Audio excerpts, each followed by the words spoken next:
And we're very delighted to have with us from northern New Jersey, Maestro David Wroe, who is the conductor of quite a few orchestras, but in our case, the Orchestra Manhattan.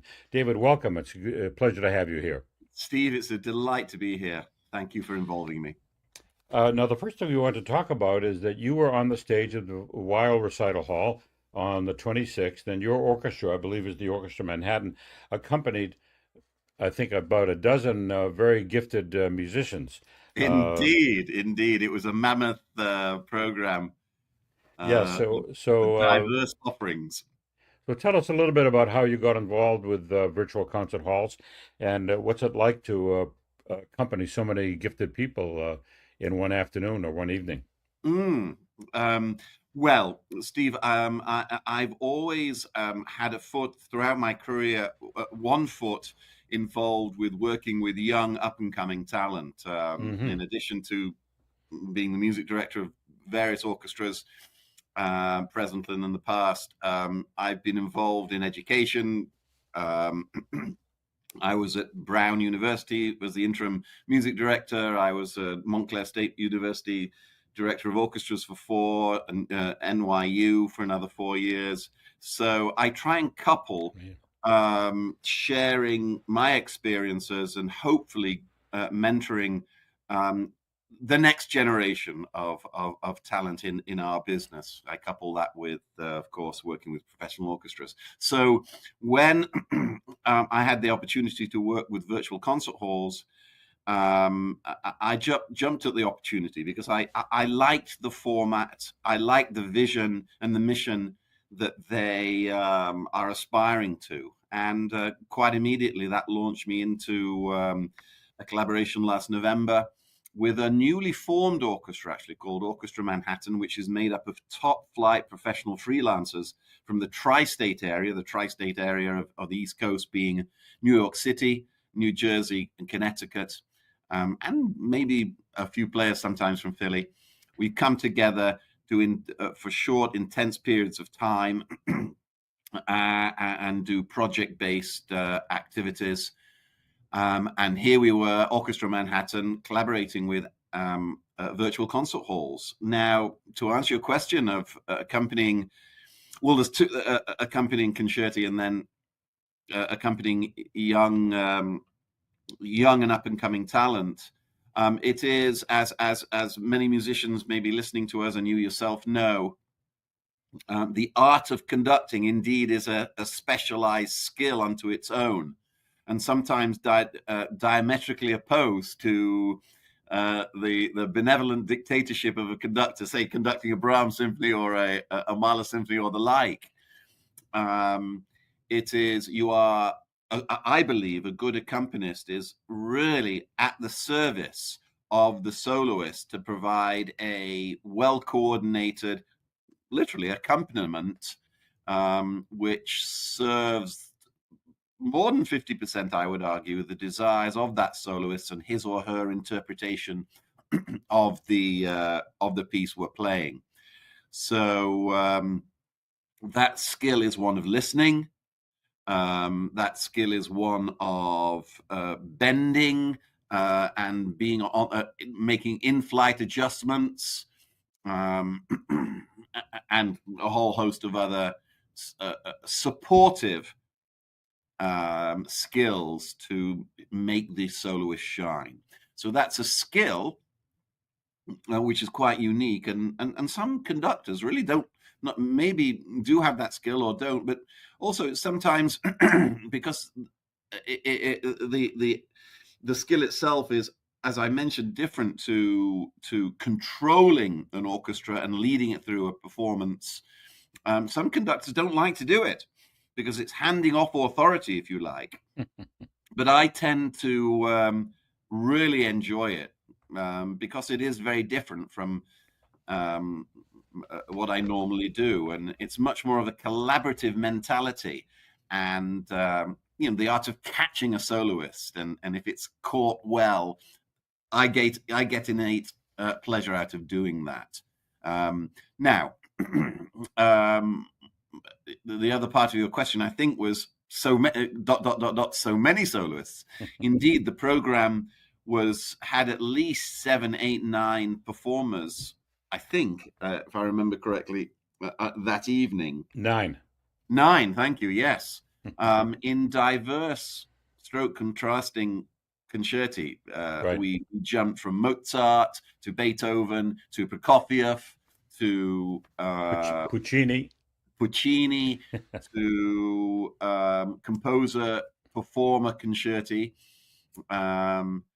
So there was great variety that evening, but additional skills needed from the professional orchestras and myself in coordinating in a heartbeat, not only a professional accompaniment, but also jumping from style to style, which for me and our musicians, members of Orchestra Manhattan, is great fun.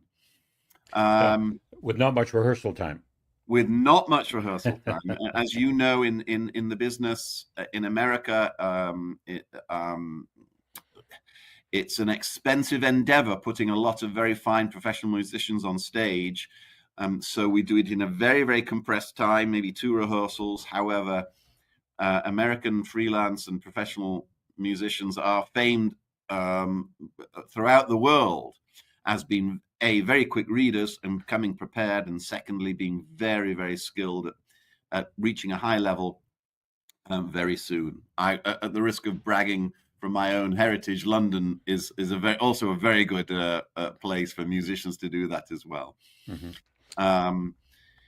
So the only other thing I might throw in, and I'm sorry if I'm dominating the situation, the conversation here, is that in addition to accompanying different the art of accompanying and then many different styles, we are now dealing with another curveball here, which is dealing with wonderfully talented but maybe less experienced soloists on stage who might not have played the Prokofiev second violin concerto 50, 60, 70 times before coming to me. Many of them are green, maybe many of them performing indeed the concerto that they're performing for the first time. So that calls for us, the accompanying musicians, to pay special attention to attempt to accommodate sometimes a rigidity. They are not necessarily have the skill to make in-flight adjustments of tempi or dynamic or any little bump in the road which might happen in performance. But that's not a criticism. I mean, we had an 11-year-old playing Mozart piano concerto in G major, K251, I think. You can't scold an 11-year-old for pulling off a marvelous performance of that, but then maybe not showing the quite the flexibility of Yu Zhuang.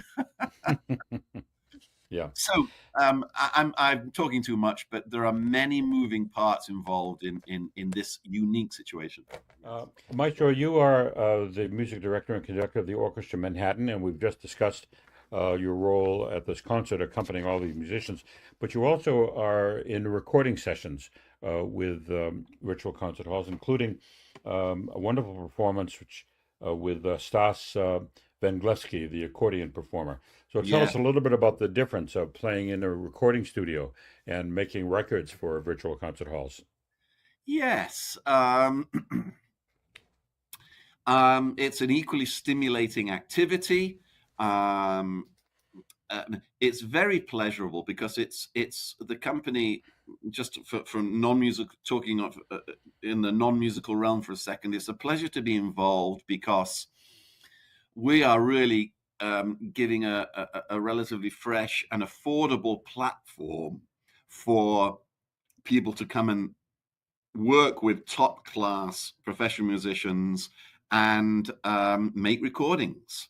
And then also partner with virtual concert halls to hold their hand all the way through post-production, editing, refining, labeling, and distribution.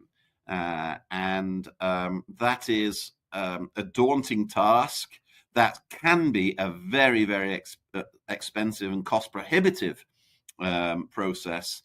and I'm pleased to be just part of the cog in that wheel, and a big cog, suffice to say, indeed actually making the recordings, but a part of that process to enable up and coming musicians and aspiring musicians an opportunity to get their work out statewide, nationwide, and worldwide. So it's a pleasure at that level to be part of a worthwhile endeavor.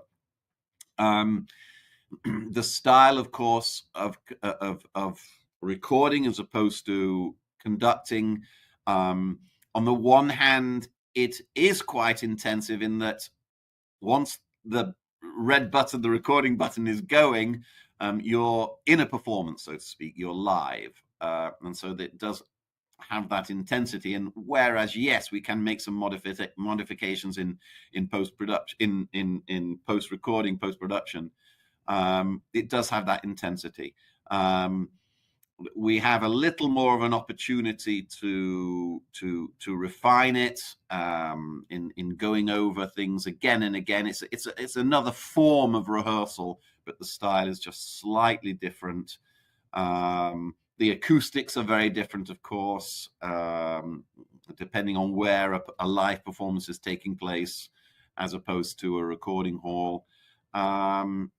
So similar and different to a live performance, but equally invigorating. Was the Orchestra Manhattan also involved in the composition that was arranged? I forgot the name of it was arranged it was a cello sonata, and he arranged it for piano and orchestra. Was that you involved in that piece? I'm not sure. Probably not. That does not ring a bell. Well, let's talk then about the piece that was for accordion and orchestra. Yes. Sasa and Gleska. Let's talk just a little bit about that. What was that? Had you ever recorded a piece with an accordion soloist? I have not. I performed a little, but never recorded. And the added pleasure stroke benefit, of course, that the performer was the composer. Right. Now, that brings up an interesting topic, doesn't it, Steve, of whether it's an advantage or a disadvantage for the composer to be in the room when performing. And, you know, these debates of watching Stravinsky conduct his own work with more or less success has sparked the debate of whether whether a composer actually is the best interpreter of their own work. I mean, that we could talk for hours about that. Right. But in this case, yes, the composer and the performer, the solo performer, was one and the same. It's pleasurable because the performer stroke composer is going through a new experience. I can see that their enjoyment or their sometimes perplexed response or what they're going through is an intensification of just being a soloist or just listening to your piece being composed. That's interesting and enjoyable to witness and be part of. Secondly, I think it is a learning process for the composer. In this case, I think he was experiencing things and making immediate little changes in his mind on the spot to the composition. So it was like the piece was being in certain moments and in certain aspects, such as articulation, such as dynamics, and indeed in terms of potential repeats or non-repeats, affecting the scope, the length, the scope, and the balance of the piece. He was making changes as we were rehearsing it. So he was faced with the unique experience of a situation of experiencing sensory activity, which was making him change the piece. And wow, so we're there in the kitchen watching him cooking. That's a good way to put it. Yeah, and then very quickly laying it down. So I guess we we musicians were part of the composition process. Yeah, So absolutely. he was making little improvements, saying, I didn't, when sitting at a music stand in my own studio, composing this and playing this, I didn't envisage that it would sound like this. So I'd like to make little changes. That's fascinating and wonderful Yeah. on the spot recreation. So we're talking about the piece for accordion and orchestra by Stas Venglevsky, and that I understand that the recording will be out soon. We're looking forward to it, and I can't wait to hear it. Maestro, I want to thank you very much for your time. It's been a fascinating discussion. I feel we only just got going. I did want to talk to you, but we don't have time about your association with the Boston Symphony. Another time. I'm calling you from Boston, so I grew up in Brookline, Mass, so I know a little bit about the area. But thank you very much for your time. We'll look forward to these recordings, and I hope to meet you in person one day. Indeed. Thank you very much, Steve. Thank you, Maestro. Bye-bye.